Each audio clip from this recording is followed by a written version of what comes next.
రాగి ఇడ్లీ పిండితో గుంత పొంగనాలు ఎలా చేయాలనేది ఈ వీడియోలో చూద్దాం.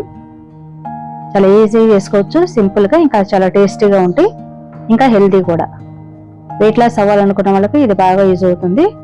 ఇది చూసారు కదా, ఇడ్లీ పిండి. నేను ఇడ్లీలు వేయగా మిగిలిన పిండి ఇది. అదే నార్మల్గా ఇడ్లీ వేసుకుంటాం కదా, అదనమాట. ఇది రాగి ఇడ్లీ రవ్వ. ఇది కొద్దిగా తీసుకున్నాను.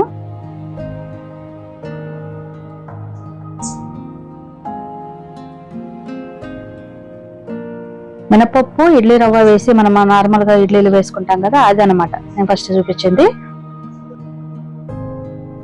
ఇప్పుడు రాగి ఇడ్లీ రవ్వ తీసుకున్నా కదా, దీనిలో కొద్దిగా వాటర్ వేసి 2-3 సార్లు కడిగి పక్కన పెట్టుకోవాలి. కొద్దిసేపు నానబెట్టుకోవాలి.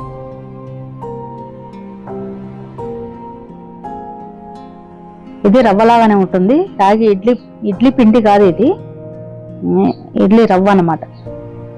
రాగులతో చేసిన రవ్వ, రాగి రవ్వ. చూసారు కదా, ఇది ఇలా ఉంది కదా. దీన్ని 2-3 సార్లు కడిగి తీసుకున్నాను. ఇప్పుడు ముందుగా ఇడ్లీ రవ్వ ఉంది కదా, మినపప్పు మామూలు నార్మల్ ఇడ్లీ రవ్వతో చేసేది, ఆ రెండు కలిపిన దాంట్లో ఇప్పుడు ఈ రాగి ఇడ్లీ రవ్వ వేసుకుంటున్నాను. 2-3 సార్లు కడిగి ఒక అరగంట సేపు నానబెట్టుకున్నాను కదా, అది వేసుకుంటున్నాను. ఇది నైట్ ఇలా చేసి పెట్టుకోవాలి. మార్నింగ్ టైంలో గుంత పొంగడాలు వేసుకోవడానికి వీలుగా ఉంటుందన్నమాట. చూసారు కదా, ఈ రవ్వ అంతా వేసుకుని కలిపేసుకుని మూత పెట్టి పక్కన పెట్టేసేయాలి. ఇది నైట్ కలుపుకుంటున్నాను కాబట్టి మార్నింగ్ టైంలో గుంత పొంగడాలు వేసుకున్నాం. చూసారు కదా, ఈ విధంగా ఉంటుంది.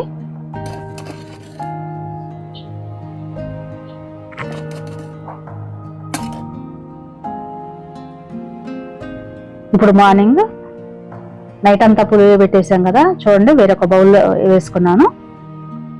ఆ క్యాన్లో తీసి బౌల్లో వేసుకున్నాను. ఇప్పుడు దీనిలో ఉల్లిపాయ, పచ్చిమిర్చి ముక్కలు, కరివేపాకు, కొత్తిమీర, ఇంకా క్యారెట్ తురుము, ఈ పక్కన జీలకర్ర, ఇవన్నీ వేసుకోవాలి దీనిలో.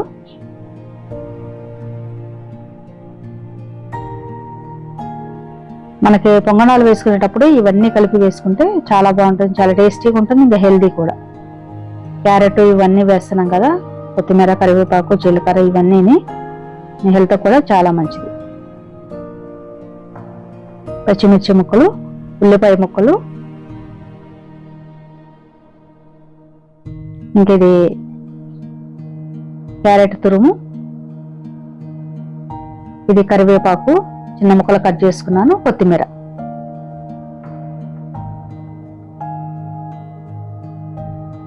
అలాగే జీలకర్ర.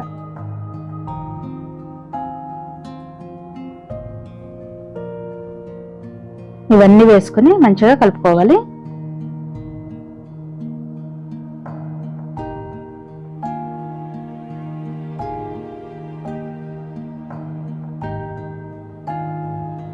రాగి రవ్వ కానీ రాగి పిండి కానీ హెల్త్కి చాలా మంచిది కాబట్టి ఇలా చేసుకుంటే వెయిట్ లాస్ కూడా అవ్వడానికి హెల్ప్ చేస్తుంది, ఇంకా హెల్దీ కూడా. ఇప్పుడు కొద్దిగా సాల్ట్ వేసుకోవాలి. ఆల్రెడీ ఇడ్లీ పిండిలో కొద్దిగా ఉంది, నేను రవ్వ కలిపా కదా, రవ్వ ఇవన్నీ కలిపా కదా, దీనికి సరిపడా కొద్దిగా వేసుకున్నాను. దాన్ని పక్కన పెట్టుకుని స్టవ్ వెలిగించి గుంత పొంగనాల పెనం పెట్టుకోవాలి. వీటిలో కొద్దిగా ఆయిల్ వేసుకోవాలి, ఒక 2-3 చుక్కలంతా కొద్దిగానే వేసుకోవాలి. అంటే మనకి అది రావడం కోసం. మనం వెయిట్ లాస్ అవ్వాలనుకున్నప్పుడు ఆయిల్ ఎక్కువ వాడొద్దు, కానీ ఇది బయటకి రావాలి కాబట్టి, ఈజీగా రావాలంటే కొద్దిగా ఒక్కొక్క చుక్క, 1-2 చుక్కలు ఆయిల్ వేసుకోవాలి. ఇప్పుడు దీనిలో ఈ పిండి వేసుకోవాలి. ఆయిల్ హీట్ అయింది కదా, దీనిలో మనం ముందుగా కలిపి పెట్టుకున్న ఈ పిండి ఈ గుంతల్లో వేసేసుకోవాలి.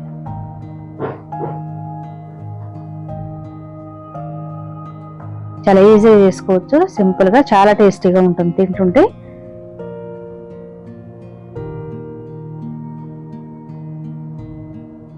ఇలా అన్నిట్లో వేసేసుకోవాలి.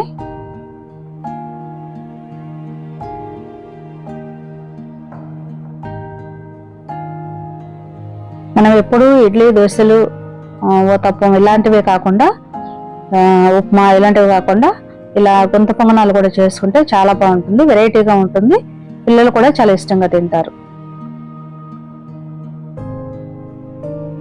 చిన్నపిల్లలు ఉన్న వాళ్ళకి ఇలా చేసి పెడితే చాలా ఇష్టంగా తింటారు.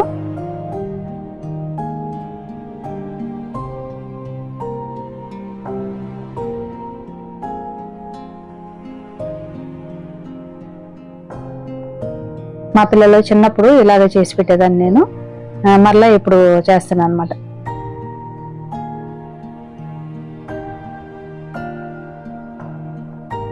చూసారు కదా, ఇవన్నీ ఈ పిండి అంతా ఈ గుంతల్లో వేసేసుకుని మనం మూత పెట్టేసి ఒక 5 నిమిషాలు ఉడికించుకోవాలి. స్టవ్ సిమ్లో పెట్టాలి. ఒక 5 నిమిషాల తర్వాత మూత తీసి చూద్దాము. చూడండి, మంచిగా ఉడికిని. వీటిని టర్న్ చేసుకుందాం, తిప్పుకుందాం ఇటు. చూడండి, మంచిగా ఉడికిపోయి. హైలో పెట్టొద్దు, సిమ్లో పెడితే లోపల కంట ఉడుకుతాయి, లేకపోతే మాడిపోయి లోపల పచ్చిగా ఉంటుంది. సిమ్లో పెట్టి ఇలా ఉడికించుకోవాలి. ఇది నాన్ స్టిక్ కాబట్టి ఈజీగా తిరుగుతుంది. చిన్నపిల్లలు అయితే చాలా ఇష్టంగా తింటారు ఇలాంటివి. స్కూల్కి వెళ్ళి వచ్చేటప్పటికి అలా ఇలా చేసి పెడితే చాలా ఇష్టంగా తింటారు పిల్లలు, హెల్దీ కూడా. ఇంకా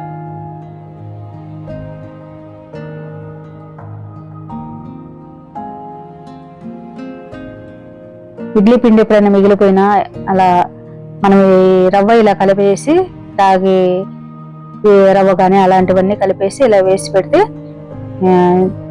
చాలా హెల్దీ, ఇంకా టేస్టీ కూడా. ఇప్పుడు దీన్ని మూత పెట్టి ఇంకొక 5 నిమిషాలు ఉడికించుకుందాం. ఇంకా 5 నిమిషాల తర్వాత మంచిగా ఉడికిపోయి. చూడండి, ఇప్పుడు నేను డైరెక్ట్గా ప్లేట్లో తీసేసుకున్నాను.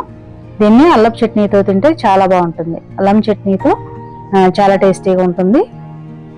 ఇంకా పల్లీ చట్నీ కానీ అలాంటి వాటితో కూడా చాలా బాగుంటుంది. నేనైతే ఇప్పుడు అల్లం చట్నీతో తీసుకుంటున్నాను. చూసారు కదా, చాలా టేస్టీగా ఉండే రాగి పిండి గుంత పొంగనాలు చాలా ఈజీగా, సింపుల్గా చేసుకోవచ్చు. చాలా టేస్టీగా ఉంటుంది. మనకి ఇప్పుడు దోశ పిండి, ఇడ్లీ పిండి అలాంటివి మిగిలిపోయినప్పుడు ఇలా